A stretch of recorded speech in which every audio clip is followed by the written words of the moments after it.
In Lecture 13 of this course, we discussed some classical houses from Athens.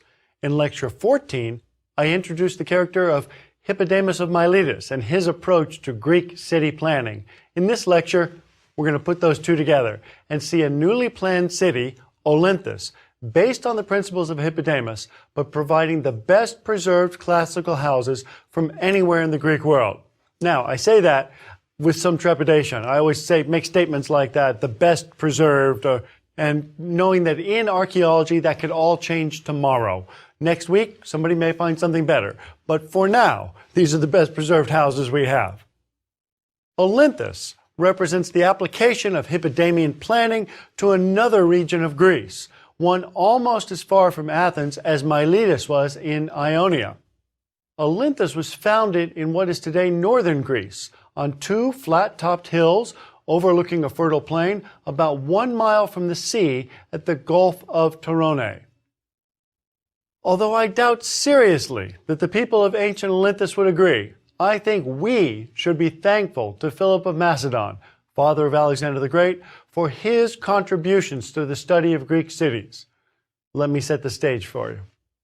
Well before Philip turned his attention to invading Greece south of his kingdom of Macedon, the city of Olynthus was founded in 432 BC as a defensive move against Athens at the start of the Peloponnesian War. This was a wise move because Sparta, Olynthus' ally, won the war. The city was a form of deliberate foundation, in some ways parallel to Amarna or Kahun that we examined earlier in Egypt, in that it was not settled for the usual reasons of defense, transportation, or agriculture. It didn't just spring up in a convenient location. Here, the founding was a case of synoikism, as it's termed, the process by which, in ancient Greece, a number of communities, usually small, came together to found a new city-state, a polis.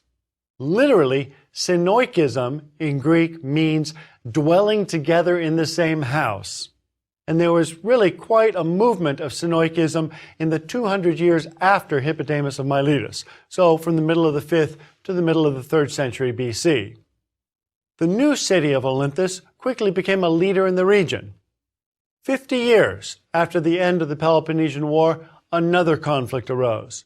Seeing the danger of conquest now coming from the north, from Philip of Macedon, Olynthus allied this time with Athens against Philip. This time the city did not choose wisely. In 348 BC, 84 years after its founding, Philip besieged the city. 2 of its leading citizens betrayed it, as so often happens, and Philip looted and destroyed Olynthus, selling its population into slavery and wiping it out so completely that contemporary sources claim that traveling past it after Philip was done with it, you would never know a city had stood on that spot. In fact, however, the destruction was not complete. What is preserved at Olynthus is the ground plan of an entire classical Greek city, laid out in the 5th century BC and with no later occupation, so no overbuilding. We can find out things here at Olynthus that we can't at other sites like Athens, where people have been living continuously since then. At Olynthus, we have 84 years of occupation and then nothing. Well, on top of that, I imagine there's some goat herding going on. But other than that, no overbuilding. It's a remarkable site, and we're really fortunate to have it. Well, as I mentioned, the city stretches across 2 hills called the North Hill and the South Hill. See my previous comments on the lack of creative naming in archaeology. Altogether, they covered an area of about 400 by 1,500 meters. Now, there was an earlier settlement on the South Hill, but the north was laid out directly in 432 BC, and the use of a Hippodamian plan is clear. Originally, there were 7 or 8 avenues, each about 23 feet or 7 meters wide, that ran the length of the settlement from north to south. These were crossed at right angles by shorter, narrower streets that divide the city into long but narrow blocks. These blocks were then generally divided into 10 houses. So you've got 5 on each side. So 10 houses, 5 back-to-back, each facing opposite streets. Each of these houses was 2 stories tall and designed around a courtyard. Despite the aims of the excavator, and that's David Moore Robinson, who excavated Olynthus. David Robinson was then a professor at Johns Hopkins University. We're talking back in the 1930s. And this was one of the last of those great cast of thousands excavations. He came up here in the 1930s, hired a bunch of local workers at the time. It cost almost nothing, and excavated tremendous amounts of the site. And quite extraordinary for the period and for the scale of the excavation. Did a great job recording the material and paying attention to stratigraphy. Well, despite his hopes, almost none of the public buildings have been found, including, quite remarkably, no temples whatsoever. We have no idea about the religious identity of the community. The Agora was located in the southwest edge of the North Hill near its eastern gate. The remains of some minor buildings, including a stoa and a public fountain house, were excavated in the northeast corner of the Agora, near what is thought to be the Bouleuterion. That is where Olynthus's Council of Citizens would have met. But no other civic, judicial, or religious buildings or spaces were found anywhere on the site. We think that's probably because they were in the area between the 2 hills, centrally located, as you would expect in Hippodamian planning. Put all the important buildings right in the middle. Well, in this case, being in the middle of the 2 hills, they're in a low valley. And we think that what was left after Philip was done with the city washed away due to centuries of erosion. In addition to the houses I mentioned, along the east slope of the North Hill was discovered something of a suburban area that included a number of what the excavator referred to as villas. These are larger houses situated outside the city's walls that belong to wealthier members of the community than the townhouses inside the city. The rest of the city was protected by walls, thus necessitating a siege by Philip. And we know about this siege because we actually have some of the materials of the siege, because there was a battle, or at least a small one. I myself have published some of the material here from Olynthus, and that is the lead sling bullets that Philip's slingers flung over the walls in huge numbers. There's hundreds of these lead sling bullets here, and they all have names on them. They're cast in molds, and they have the names of Philip or of his commanders, or things like names of Zeus or deities that they're trying to invoke. So we know that there was, in fact, a siege before the gates were open. But Philip leveled the walls of the city so effectively that not only do we no longer have the walls, we don't even have the line of the walls. And so the form and extent of the original defenses is something of a dilemma. It's actually almost a complete mystery. What we do have is more than 100 houses that have so far been excavated and studied at Olynthus, more than at any other Greek site. Now, the houses, the ones inside the city at Olynthus, belong to what's known as the pastas type, which is found across classical Greece, though it can only be studied at Olynthus in any number. Pastas, P-A-S-T-A-S, is the term for a portico that ran along a single side of a courtyard in the center of a house. So the standard house at Olynthus, and they're pretty much all standard because they're laid out in these equal blocks, was roughly square and approximately 55 feet, or just over 17 meters across. 2 main axes crossed the standard house from east to west at a right angle to the house entrance, which is found on either the north or south side, depending on which side of the street it's on. The house, therefore, was divided almost exactly into 2 nearly equal parts by 1 east-west axis. The northern half was again divided into 2 portions by a second east-west axis. These axes govern the placement of the load-bearing features, the east-west walls and the pillars, which had to be aligned to support the common roof, which ran over the entire half of a row of houses. So what you have are really row houses, all connected together. And so there's a modular aspect here because, well, they all have the same roof. So the standardization of the layout of adjacent houses in the northern part of the town allowed the walls to support that common roof over an entire block. The courtyards inside, in which the houses are built around, are typically oriented to the south.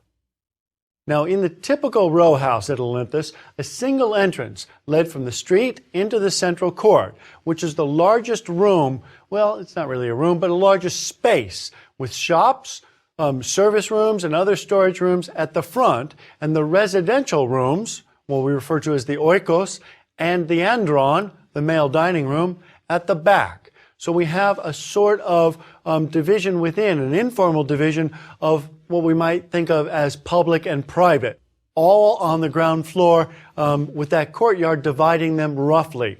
Public areas of shops and workshops and so on the front of the house, and as you transit through the courtyard into the back, more private space. Now that courtyard was located in the southern half of the house along with the pastas, that long east-west portico, and the main rooms are on the north side. In most of these houses, the andron, or that main reception room for men, opened directly onto the courtyard, or onto an anteroom or a porch to take advantage of the light and air.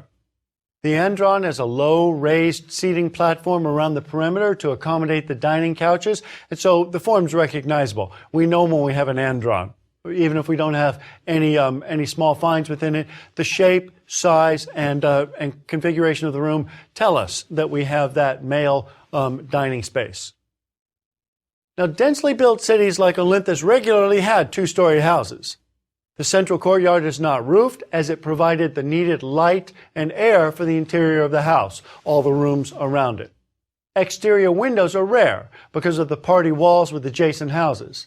The few windows that would have opened to the street are high off the ground and small to maintain privacy and security. You can't look in, you can't get in. Now, the standard house on the North Hill was organized around one of these central cobbled courtyards. And the reason for that and how it was done is described by Xenophon, who I've already mentioned, who was a student of Socrates and has written a great deal of really contemporary works. Xenophon, a contemporary historian, explained that the houses with courtyards that faced the south, that in those houses where the courtyards faced the south, the sun's rays penetrate into the pastades, that is the plural of pastas, in the winter. But in the summer, the path of the sun is directly overhead, so that the roof of each pastas shades the courtyard. This may be difficult to visualize. I'd encourage you to make a model of a courtyard house and grab a table lamp and, run it back and forth over the top of it, and you'll see where the shadow falls. Well, you don't have to do that, but you can, I think, get the idea. What this means is the open courtyard should face south to gain the winter sun, and the side facing north should be closed to keep out the cold winds. As well as being that main source of light and air, the courtyard is therefore the spatial focal point of the entire house. With the paved floor and the open roof, it also allowed for the collection of rainwater, which pours in and drains into underground cisterns and is used for all of the household needs. This is actually not as surprising as you might think. Almost all Greek houses are designed so that the water that comes in the courtyard or comes off of the roof is designed to be collected. It doesn't just fall and evaporate. Now, these courtyards were an integral part of the house and hosted many activities. Thanks to the careful excavation and, frankly, impressive recording of the houses at Olynthus, the find spots of artifacts can help determine the functions of the rooms as nowhere else. There are, however, limits to this technique. At Athens, houses were identified by the artifacts, but only to the level of determining the occupation of the inhabitants, shoemaker, sculptor, so on, because there's no confidence that the finds were in their typical locations of storage or use, so that they couldn't reliably identify room function. Where things were found may not have been where they were used. At Olynthus, we're closer to achieving that goal of identifying room function from small finds. But there are problems, and we need to be aware of these. First off, the city was under siege for months, So, for example, it's cut off from its agricultural lands. We wouldn't therefore expect farm tools to be placed for immediate use, so where they may all be packed away somewhere. Also, the city was thoroughly sacked by Philip's men, so many of the finds may not be where they would have been for daily use. Finds of jewelry and female toilet articles in the courtyards near the fronts of the houses are probably the result of looting rather than indicators of spaces for their use or storage. I envision the men going through the house, Philip's men going through each house systematically, rampaging and tossing everything they find down into the courtyard near the front door. When they get down there, they collect it all up. And so when we find broken pieces of female toilet articles, cosmetic jars and mirrors and things like that on the ground floor near the front gate in what we would think of as public space, I think we really need to consider the possibility that those are there as a result of the looting. Also, the absence of certain objects doesn't indicate their lack in the house, but might just mean that they were thoroughly looted. And so what we also need to think about is where we see a lack of precious objects, anything that's in metal that can be sold readily or melted down for the raw materials, we can't consider that that means that the Olynthans didn't have that. Okay? Similarly, things in ivory, coins, so on, anything that is small and valuable that we don't find, I think we need to keep in mind the thorough looting. Nevertheless, studies combining artifact assemblages and room size, its accessibility to the courtyard, and decoration allow us to draw some conclusions about daily life in this Greek city. Certainly more than we can from anywhere else. Also, some objects were heavy, set into the floors, and or of limited value as loot. So in shallow stone washing bowls or portable altars, stone altars, or just cheap terracotta amphora used for storing water, heavy grindstones, and loom weights are found in the courtyard or the pastos. We're reasonably certain that they were used there, because these are the kinds of things that you wouldn't gather up to loot. The image that we get from the studies that combine these studies of small finds and room size and so on, is that the courtyard and pastos as a single unit hosted many of the activities in the house, including weaving, household religious rituals, food preparation such as grinding grain, and possibly some commercial activities as well. What that means is that we need to think about the courtyard as not a liminal space, that is not the threshold of the house, but a transitional space from the public rooms in the front where we have workshops and the andron where people outside the house come in, to the private rooms in the back and upstairs. The courtyard is both. It's a transitional space used for both types of activities. And so it's really an interesting idea that the core of the house is not really a room. It's an open area, and it's not private space. It's apparently shared public and private space. Let me give you a sample from just one of the 100 houses here. In only one house, the courtyard yielded 16 loom weights. These are the perforated ceramic blocks that are tied to the threads on a loom to stretch them out and keep them taut. Multiple terracotta vessels, including bowls, a mortarium, that is a vessel for pounding or mixing food, a goutos, that's a pitcher, a lampstand, 3 lekathoi, those are small perfume bottles, and broken pieces of many other vessels, including a bronze cup. Household material included fragments of 4 terracotta female masks, various pieces of hardware, and other miscellaneous finds. 2 bronze weights and a lead weight were also found. Now, this range of material leans towards food and fabric production as well as some storage. The lampstand seems unnecessary here in the courtyard because it's the summer and the long days would have brought natural light into the space. And in antiquity, most people kept to the schedule of the sun. At night, you slept. So the lampstand is used, I think, mainly seasonally, for the winter when days are very short.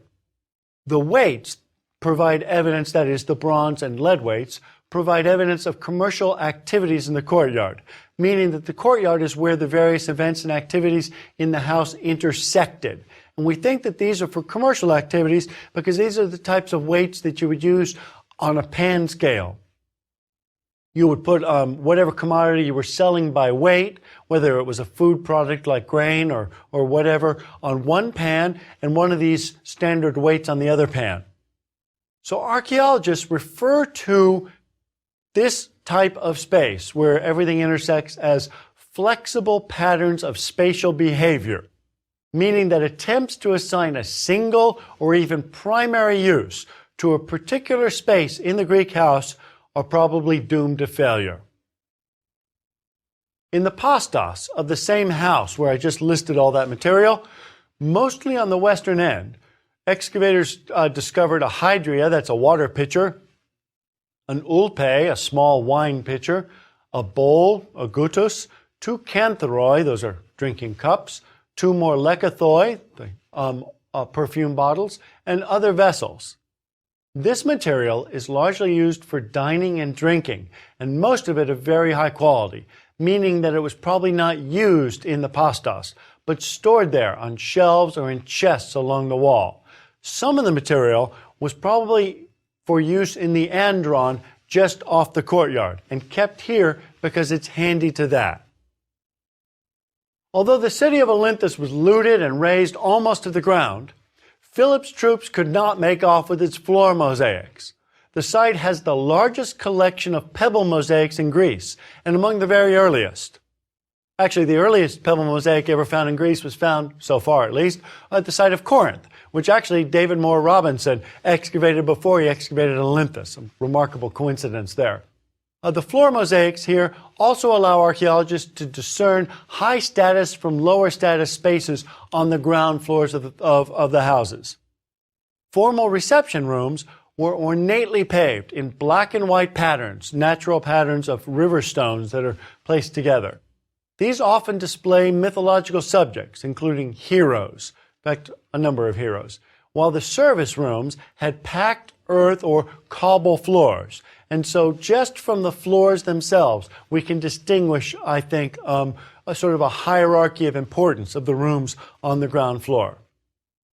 Another component of the city that was hard to loot were its bathtubs, although even some of these were ripped out. Nevertheless, the remaining ones show us that the standard house generally had a small bathroom, that is literally a room just for bathing, adjacent to the kitchen on the ground floor. This arrangement probably kept the water in the house in a discrete area, so that there's no need to carry large quantities of water upstairs. And it allowed for the bath water to be heated in the kitchen. So these large terracotta bathtubs that look remarkably like modern bathtubs right next to the kitchen. And we think that that's where all the water in the house came in. Well, that gives you some idea of what's going on in these townhouses inside the city itself. We have 2-story houses surrounding courtyards with a mix of public and private spaces, high status spaces that we can identify from the floor mosaics, and a wealth of really personal materials, all found unfortunately on the ground floor, which give us some indication of the extent of activities throughout the house. What we need to do now, well, we don't need to, but I want to, is turn to the suburban area, those villas of the elites on the east slope of the North Hill. These show further evidence of residential patterns in the Greek city, and I think draw interesting comparisons to the Amarna estates of those higher status workers that we looked at, the sculptor Tuthmos, for example. These villas or estates suggest that the residential areas of the city of Olynthus were divided, at least informally, by wealth. These more affluent, peristyle houses were of greater scale and wider than the pastos houses in town. Rather than the 55 feet or 17 meters wide of the townhouses, here the villa houses are 81 feet or about 25 meters wide, so quite a bit bigger. Rather than the pastos on the little portico along one side of the courtyard, what these houses have is a full peristyle. And that is a colonnade that surrounds all four sides of the courtyard, not just the single side of the pastas. So we have a broader space, which means they've broadened out the courtyard, making it large enough to have that formalized portico. You should think of this as the inheritance of the stoa form. The stoa, which in public spaces is used to frame agoras or public markets, here in a smaller scale is used to create a portico around these wealthy houses' interior courtyards.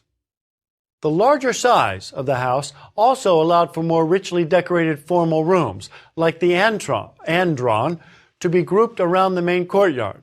These were often entered here from small anterooms, which either are designed to keep them even more exclusive space, to keep them out of the view of any public that might be coming in, or to just allow for additional decoration.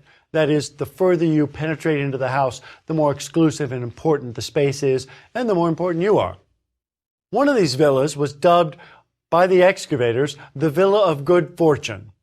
4 of the rooms on the ground floor had elaborate mosaic floors, including the andron, and the anteroom that led into it, while the front of the house had a line of shops or workshops along the street. The andron of the Villa of Good Fortune held 9 couches rather than the more usual 7. I think it was Oscar Wilde who said, "Nothing succeeds like excess." The walls were painted here in red and white panels with a black and white floor mosaic that was created with a pattern that could be enjoyed from any side as people reclined all the way around the room. The mosaic floor in the anteroom was oriented to be viewed from the andron as well. The andron was adjacent to the kitchen, probably for ease of service. Olynthus demonstrates the spread of Hippodamian planning across the Greek world, the types and forms of housing that can be found in a classical Greek city, and what can be learned at a planned city with a very short lifespan. The houses at Olynthus and their artifacts provide a glimpse into the patterns of domestic life that are unavailable anywhere else in the ancient Greek world. The city had at least 3 sizes of houses, different areas, suggesting class-based residential patterns. In many ways, it could be called the Amarna of ancient Greece. Another contender for the Amarna comparison, however, is Alexandria, also in Egypt and also a major, if not precisely capital city. In our next lecture, therefore, we're going to move from a city destroyed by Philip of Macedon to one founded by his son, Alexander the Great.